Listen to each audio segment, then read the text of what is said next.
Okay, this is the final video for the lab with the drones on the football field, our kinematics lab. I want to do a little data analysis with what we have. So far what we have is you have the position in yards. This is the number of frames. Then you convert that number of frames to the time, right? Because each frame is 1/30th of a second. So you see I'm dividing that by 30. And then let's see, this is the position where we had just converted the yards into meters. And then I'd already created this graph of position versus time. You did that before, and I see it's a nice straight line. I can get the speed of that object is 3.9 meters per second. And then we also downloaded the data from the drone, from the flight log, where I had speed right here, time right here in the first column. I can plot this, and I find that the constant speed that our drone reaches, it has a moment of acceleration here, but the constant speed that it reaches is the same as the slope of this graph. So this position versus time graph represents also this velocity versus time graph. It's the same motion. And so all is well.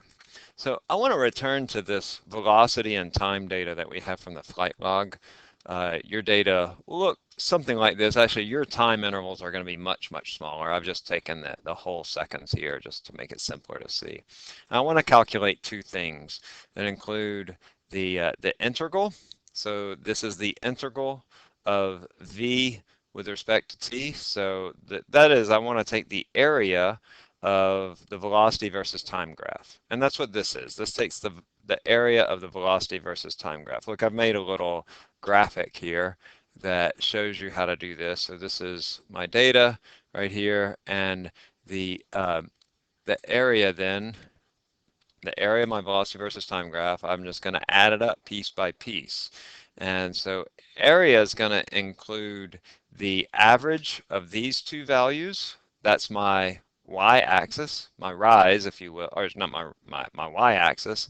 And then the difference in these two values, that's this A3 minus A2 right over here.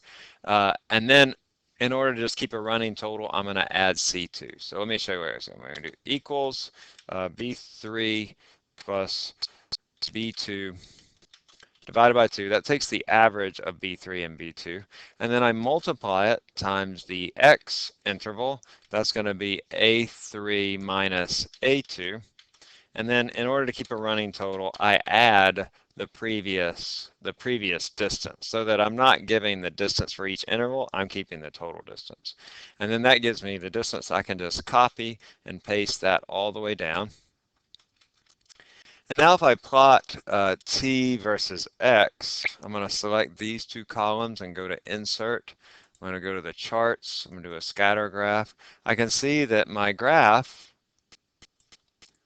looks very much like this. In fact, watch this. I'm going to get rid of these points on the beginning and end because the drone has not yet reached its full speed. I'm going to go up to about 8 seconds and just delete that, get rid of that, and then I'm going to get rid of, say, 29 seconds and on. I'll just delete that. And now I have, I'm going to add a trend line.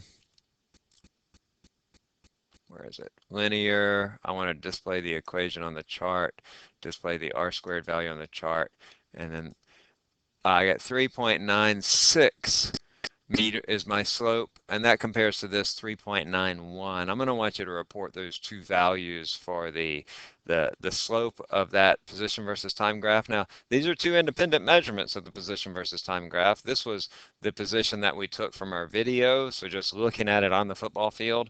But then this is the position versus time graph of it on the football field. So taking it from the velocity versus time. It's actually pretty accurate. It's actually quite good. The next thing I want to do is to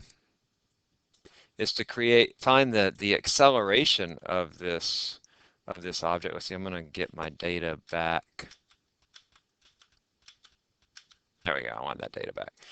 But you're going to just keep that line like I did. Actually, yeah, we'll just do that. Now, I create another graphic here that shows you how to calculate the derivative. So remember the velocity versus time graph, the slope of that graph is is the acceleration. So I want to find the acceleration of this. Now this one is a little bit different because I'm not keeping a running total. I want to find the slope of the graph at each individual point. So it's going to look like this. This is going to be the difference in the two y variables, that is for v, what is the difference? And I'm going to take it b4 minus b2. So that takes the difference in these two data points. And then I'm going to divide that by a4 minus a2. See, oh gosh, what is this called? It's like an average derivative or fundamental derivative, I forget. In numerical mathematics or analysis, that this has a name. Anyway, it doesn't matter. So then that'll give me the slope of this function at this particular point. And so I can get the slope there, copy it down. I'm going to plot the acceleration versus the time. And let's insert our chart and see what that looks like. Oh, that's very interesting. So notice here what's happened, that I have the drone, it's not accelerating, and in fact I think at this point it just wasn't moving. Yeah, so up to about 5 seconds it's just not moving. It has, this was, no, that's our X position. Here's our velocity right here. So make this bigger, y'all.